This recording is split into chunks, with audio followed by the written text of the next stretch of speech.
মুখে যতখানি জোর দিয়ে বলতে পারলি মনে ততখানি জোর আছে তো রে বোন? নিশ্চয় আছে তো বেটা, তবে আমার মনে হয় না হয় ভালো মানে ছেলেটাকে তুই ভালো করে বুঝি দেখেছিস তো?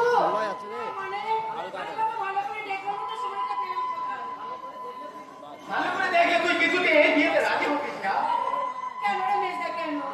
মেজদা এখন এসব কথা বলে কি না, ও বেচারি কষ্ট করে না। বাবা আমাদের কি কম কষ্ট হচ্ছে?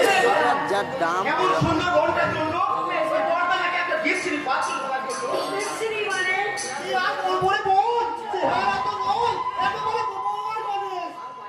আর গায়ের রং তো একেবারে পুচকুচে কালো।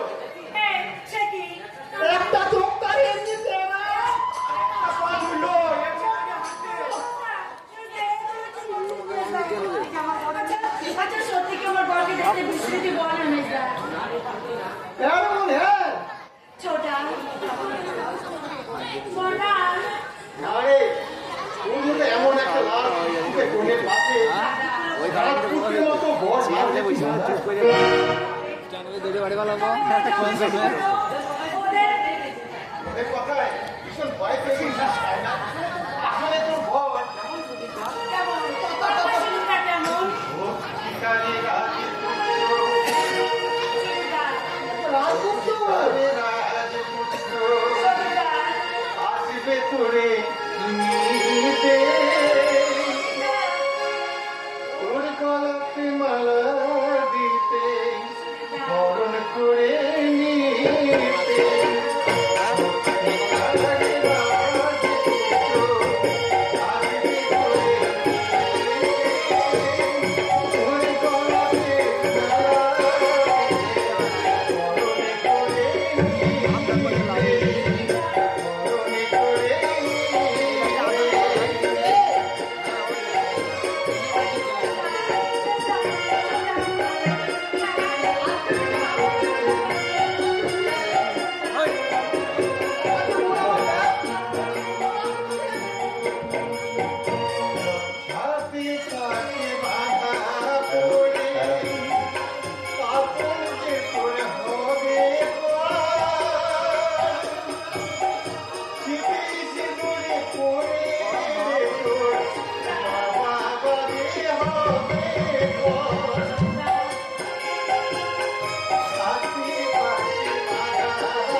এমন মর্মান্তিক পরিস্থিতিতে আমার বিয়ে করতে আসার ইচ্ছা না থাকলেও এই পূর্ণিমার লগ্ন ভাষার হাত থেকে বাঁচাতে এবং আপনাদের মান সম্মানকে বাঁচাতে আমি একাই বিয়ে করতে আসতে বাধ্য হলাম।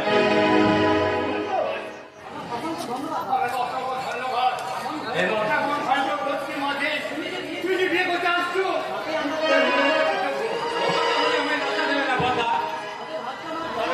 ভাবতে আমার ভীষণ খারাপ লাগছে যে আপনাদের এত আনন্দ, এত অনুষ্ঠানটা বোধহয় নষ্ট হয়েছে বলতে আনন্দ উৎসব এসব তো বিয়ে আর সঙ্গে বলো সেগুলো ঘেঁচতে গেলেও বিয়েটা তো ঘেঁচতে যায়নি।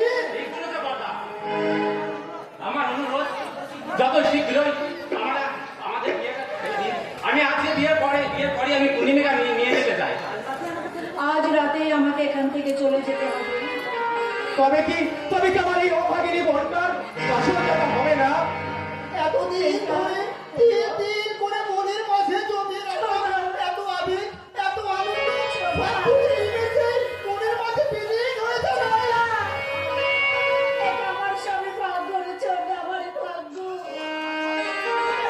আর আমার ভাগ্যের সঙ্গে পূর্ণিমা নিজেকে জড়িয়ে ভাগ্যহীনা হতে চলেছে না। কি বলছো ভাই?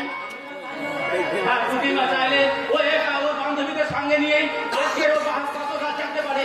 আমি আমার আহত পরিজনদেরকে চিকিৎসার ব্যবস্থা করে আমি না হয় কাল সকালে পূর্ণিমাকে নিয়ে যাবো। আমার স্বামী তার অসুস্থ নেই, সে হসপিটালে থাকবে, তার আত্মীয়-স্বজন তারা সবাই পাশে থাকবে। আর আমি এখানে বাসর রাখতে বাসরে আমি উল্লেখ করে কাটাবো। না না, তা হতে পারে না। বটা আমি জীবনে আনন্দ করা সুযোগ হয়তো অনেক পাবি, বটা কিন্তু মানুষের পাশে গিয়ে দাঁড়ানো বটা বড় কম আসে রে ঘর, বড় কম। আমি তোমায় বলছি তো বটা, যত শীঘ্র পারো বিয়ের অনুষ্ঠানটা তুমি সেরে ফেলো। আমি তারপরে আমি আমার স্বামীর পাশে গিয়ে আমি তাকে দেখতে চাই।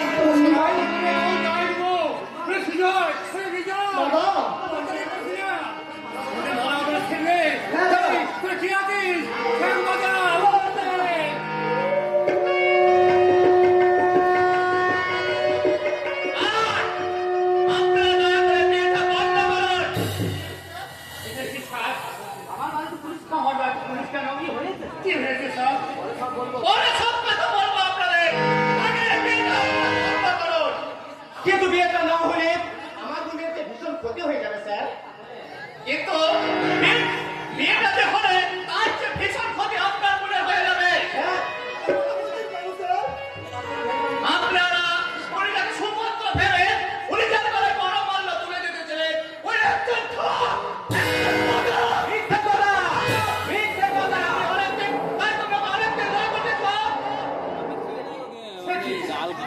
মিথ্যে কথা মিথ্যা কি সত্যি সেটা তো থানায় গেলে জানতে পারবি না শয়তান।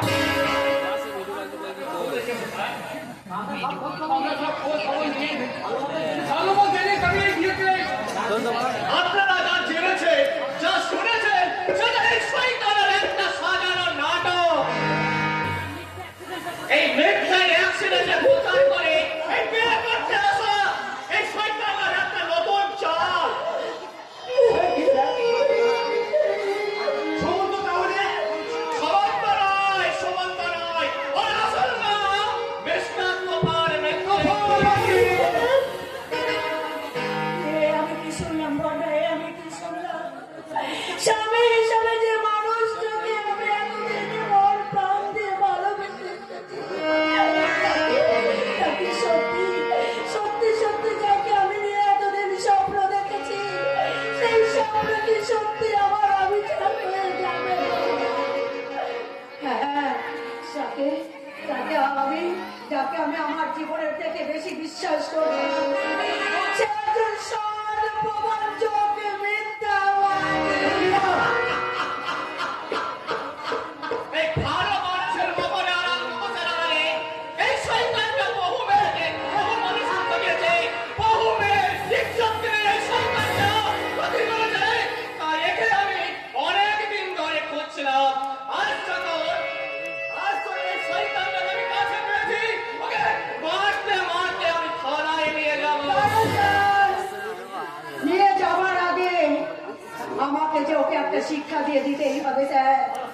মিথ্যে কথা তুমি বিশ্বাস করো, মিথ্যে কথা। এই কথা বলতেছো মিথ্যে কথা। আমি তোমাকে রিপোর্ট করেছিলাম দিতে পারো কেন কেন তুমি আমার জীবনটা কেড়ে নিতে পারো কষ্ট করে দিলে কেন তুমি আমার জীবনটাকে সামনে দিলে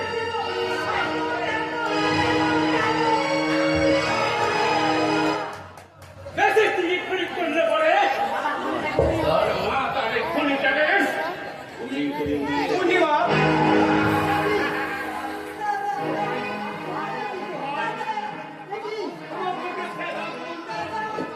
মানতে নয়। শুনলেন না আমার নাম গোপাল। আর বছরে একবার আসে, যখন আসে তখন সবকিছুকে একটা দুনিয়া হয়ে যায়। আর আপনার বোনকে আমি বাংলাদেশে বিক্রি করার জন্য 25,000 টাকা নিয়ে রেখেছি। আর সেই টাকা যদি আমি না দিতে পারি, আপনার বোনকে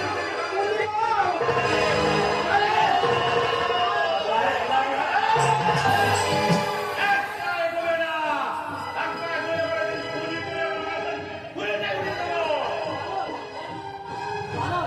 Hello, my darling.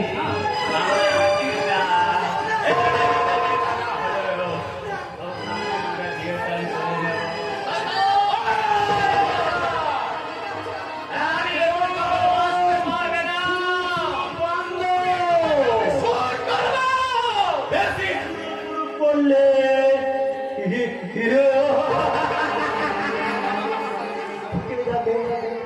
তাই বলছে নিজের নিজের জায়গা থেকে থাকবে। চলো darling। পূর্ণিমা আমরা এখানে নয়, ওখানে গিয়ে বিয়ে করে দেবো। ফুলসজ্জাটা ওখানে ছেড়ে নেব।